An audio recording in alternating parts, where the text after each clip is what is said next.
नमस्कार। आइए सुनते हैं भीष्म साहनी जी द्वारा लिखी कहानी चीफ की दावत। कहानी अच्छी लगे तो इसे एक लाइक कर दीजिएगा। चैनल पर नए हो तो सब्सक्राइब कर लीजिएगा। तो लीजिए, प्रस्तुत है चीफ की दावत।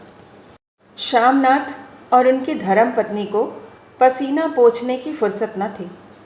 पत्नी ड्रेसिंग गाउन पहने, उलझे हुए बालों का जूड़ा बनाए, मुंह पर फैली हुई सुर्खी और पाउडर को मले और मिस्टर श्यामनाथ सिगरेट पर सिगरेट फूंकते हुए चीज़ों की फहरिस्त हाथ में थामे एक कमरे से दूसरे कमरे में आ जा रहे थे। आखिर 5 बजते बजते तैयारी मुकम्मल होने लगी। कुर्सियाँ, मेज, तिपाइयाँ, नैपकिन, फूल सब बरामदे में पहुँच गए। ड्रिंक का इंतज़ाम बैठक में कर दिया गया। अब घर का फालतू सामान अलमारियों के पीछे और पलंगों के नीचे छिपाया जाने लगा। तभी श्यामनाथ के सामने सहसा एक अड़चन खड़ी हो गई। माँ का क्या होगा? इस बात की ओर न उनका और न उनकी कुशल गृहिणी का ध्यान गया था। मिस्टर श्यामनाथ श्रीमती की ओर घूमकर अंग्रेजी में बोले, माँ का क्या होगा? श्रीमती काम करते करते ठहर गईं और थोड़ी देर तक सोचने के बाद बोली, इन्हें पिछवाड़े इनकी सहेली के घर भेज दो। रात भर बेशक वहीं रहें, कल आ जाएं। श्यामनाथ सिगरेट मुंह में रखे सिकुड़ी आंखों से श्रीमती के चेहरे की ओर देखते हुए पल भर सोचते रहे। फिर सिर हिलाकर बोले, नहीं, मैं नहीं चाहता कि उस बुढ़िया का आना जाना यहाँ फिर से शुरू हो। पहले ही बड़ी मुश्किल से बंद किया था। माँ से कहें कि जल्दी ही खाना खा के शाम को ही अपनी कोठरी में चली जाएं। मेहमान कहीं 8 बजे आएंगे, इससे पहले ही अपने काम निपटा लें। सुझाव ठीक था, दोनों को पसंद आया।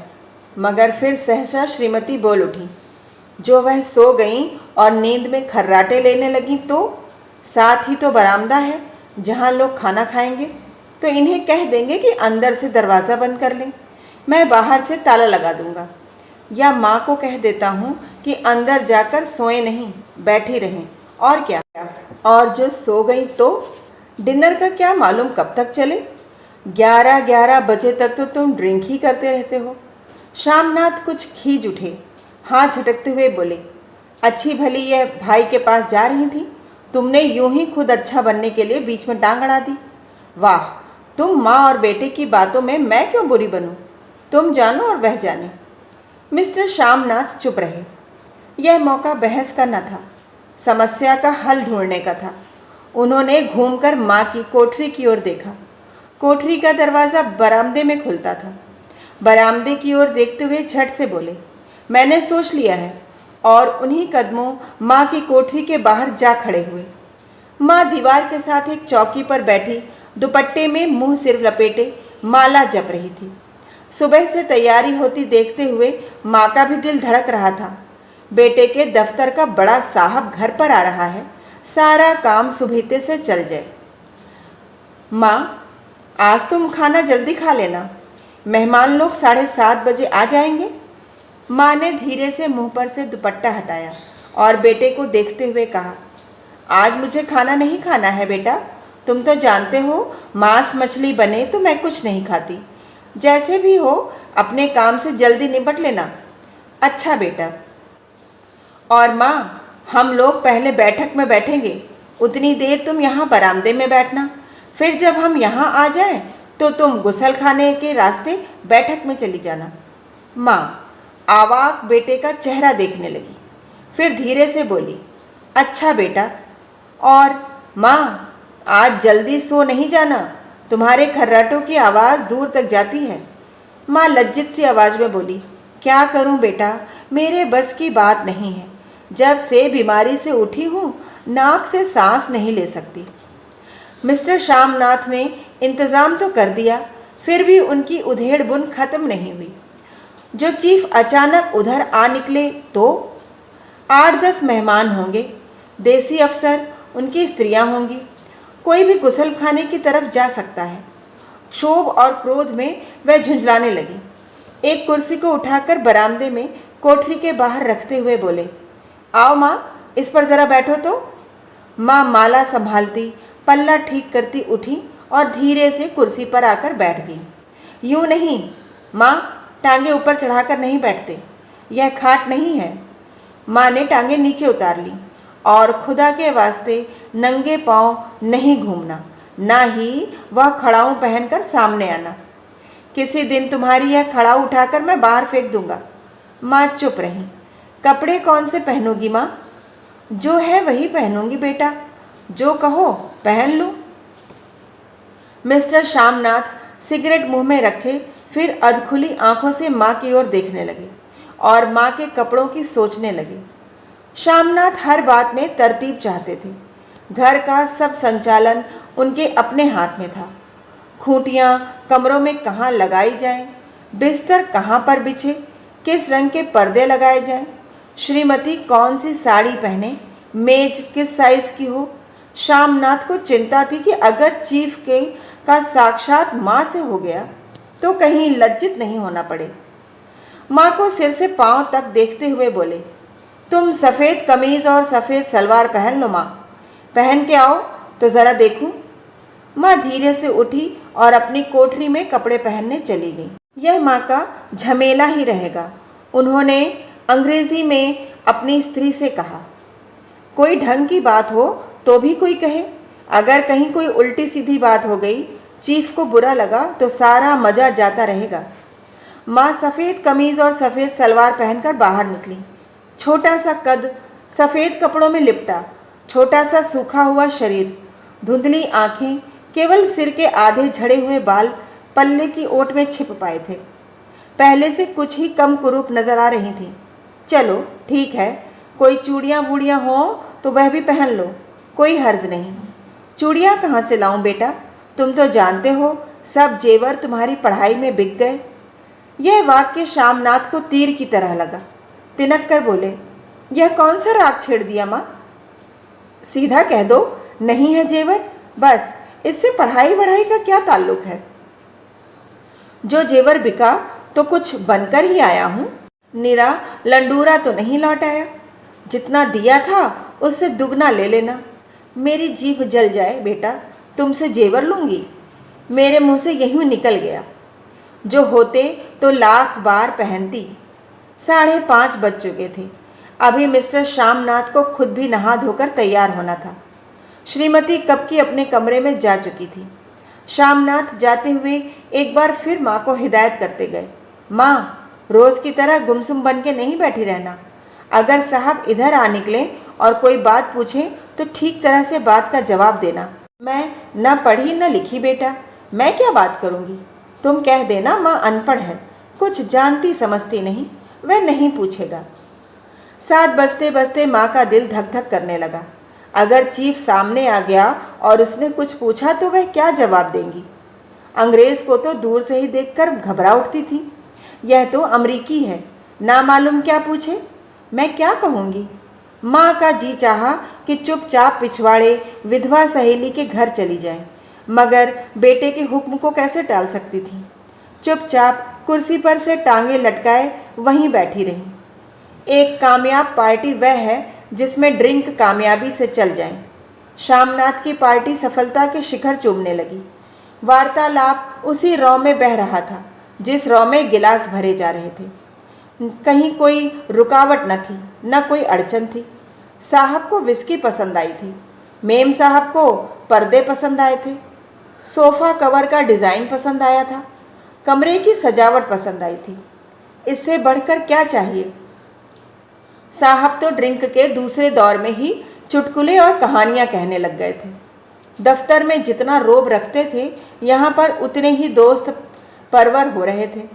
और उनकी स्त्री काला गाउन पहने, गले में सफ़ेद मोतियों का हार, सेंट और पाउडर की महक से ओतप्रोत कमरे में बैठी सभी देसी स्त्रियों की आराधना का केंद्र बनी हुई थी। बात बात पर हंसती, बात बात पर सिर हिलाती और श्यामनाथ की स्त्री से तो ऐसे बातें कर रही थी जैसे उनकी पुरानी सहेली हो। और इसी रो में पीते पिलाते 10:30 बज गए। वक्त गुजरते पता ही न चला।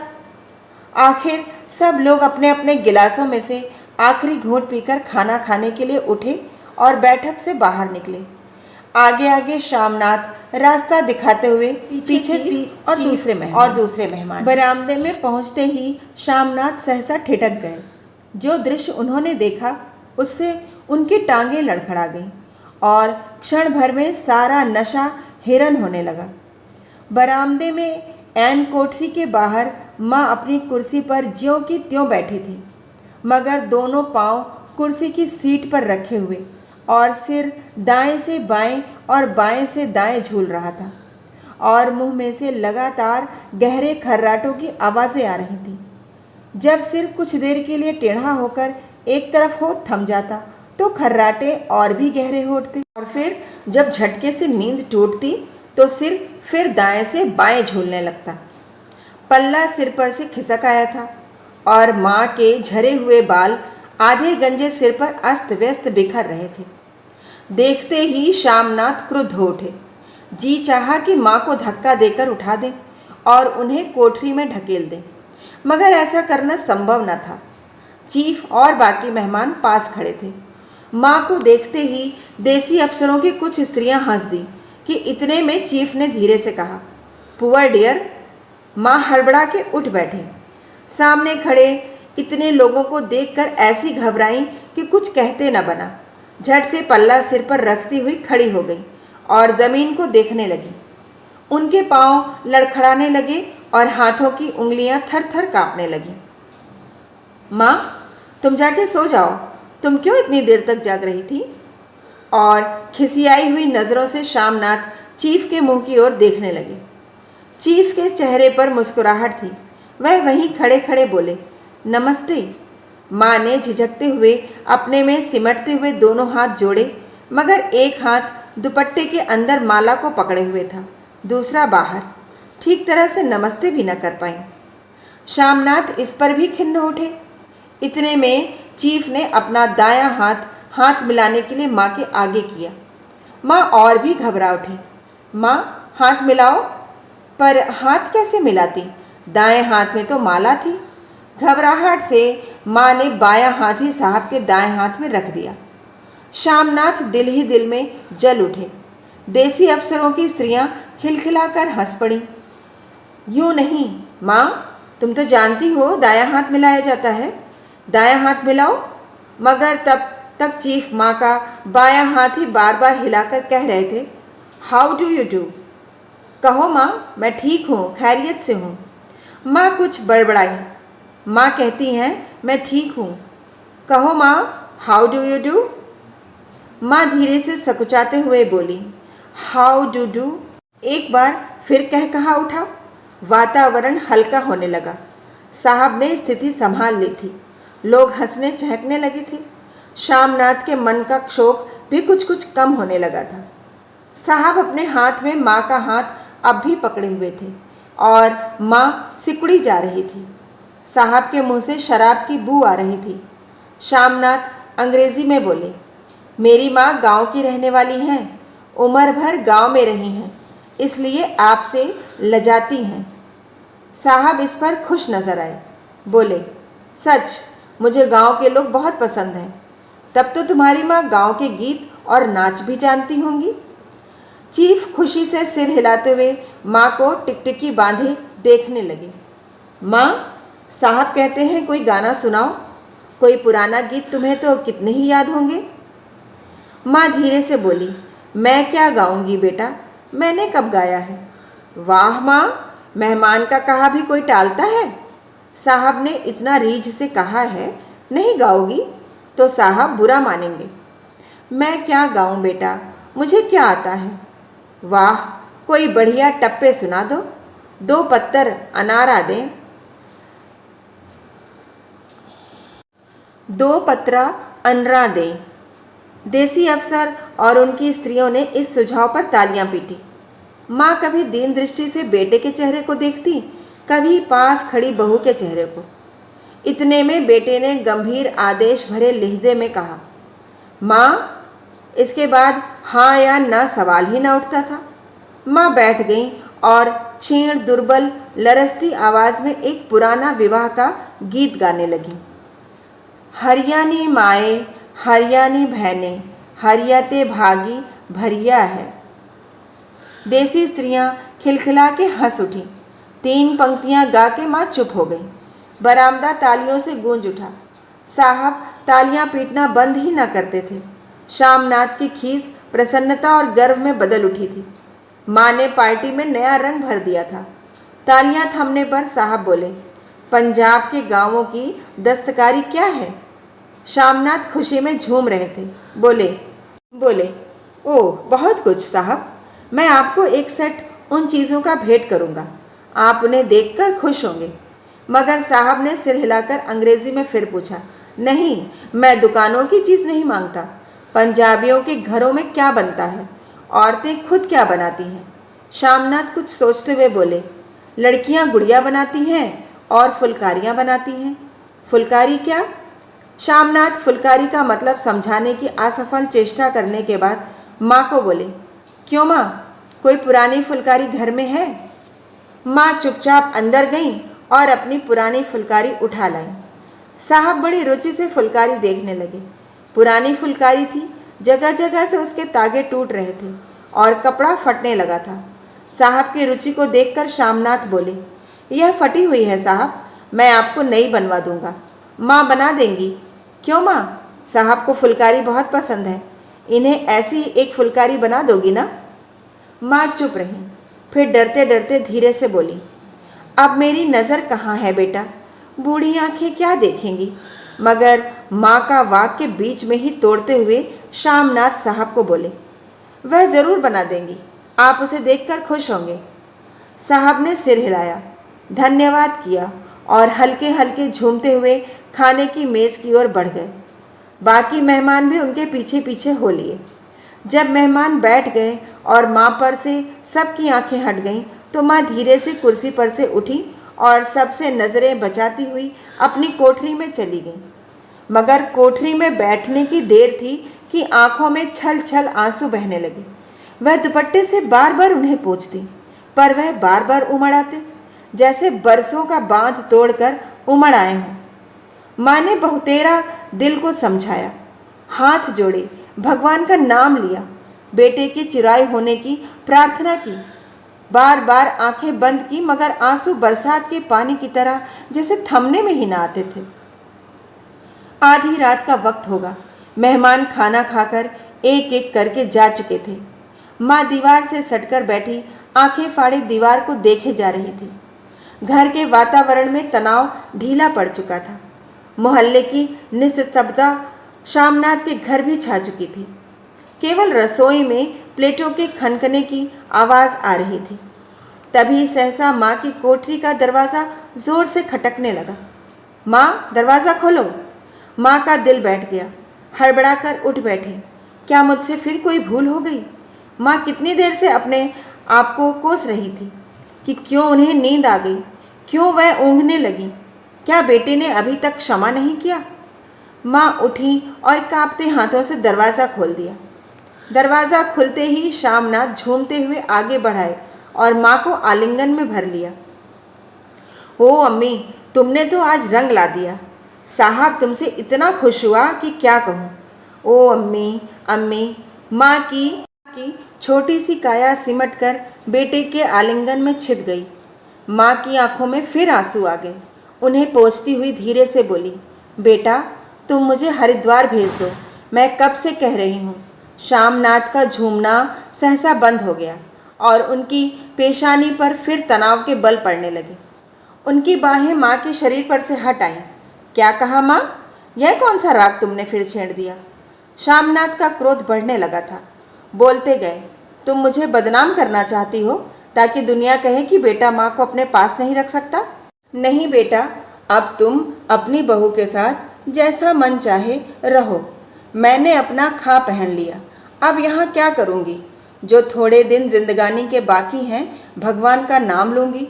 तुम मुझे हरिद्वार भेज दो। तुम चली जाओगी तो फुलकारी कौन बनाएगा? साहब से तुम्हारे सामने ही फुलकारी देने का इकरार किया है। मेरी आंखें अब नहीं हैं बेटा जो फुलकारी बना सकूं। तुम कहीं और से बनवा लो, बनी बनाई ले लो। माँ, तुम मुझे धोखा देके यूँ चली जाओगी? मेरा बनता काम बिगाड़ोगी? जानती नहीं साहब खुश होगा तो मुझे तरक्की मिलेगी। माँ चुप हो गई। फिर बेटे के मुंह की ओर देखती हुई बोली, क्या तेरी तरक्की होगी? क्या साहब तेरी तरक्की कर देगा? क्या उसने कुछ कहा है? कहा नहीं, मगर देखती नहीं कितना खुश गया है। कहता था जब तेरी माँ फुलकारी बनाना शुरू करेगी तो मैं देखने आऊँगा कि कैसे बनाती है। जो साहब खुश हो गया तो मुझे इससे बड़ी नौकरी भी मिल सकती है। मैं बड़ा अफसर बन सकता हूँ। माँ के चेहरे का रंग बदलने लगा। धीरे धीरे उनका झुर्रियों भरा मुंह खिलने लगा। धीरे धीरे उनका झुर्रियों भरा मुंह खिलने लगा। आँखों में हल्की हल्की चमक आने लगी। तो तेरी तरक्की होगी बेटा, तरक्की यूं ही हो जाएगी। साहब को खुश रखूँगा तो कुछ करेगा, वरना उसकी खिदमत करने वाले और थोड़े हैं। तो मैं बना दूंगी बेटा, जैसे बन पड़ेगा बना दूंगी। और माँ दिल ही दिल में फिर बेटे के उज्जवल भविष्य की कामनाएं करने लगी। और मिस्टर श्यामनाथ, अब सो जाओ माँ, कहते हुए तनिक लड़खड़ाते हुए अपने कमरे की ओर घूम गए। कहानी सुनने के लिए बहुत बहुत धन्यवाद।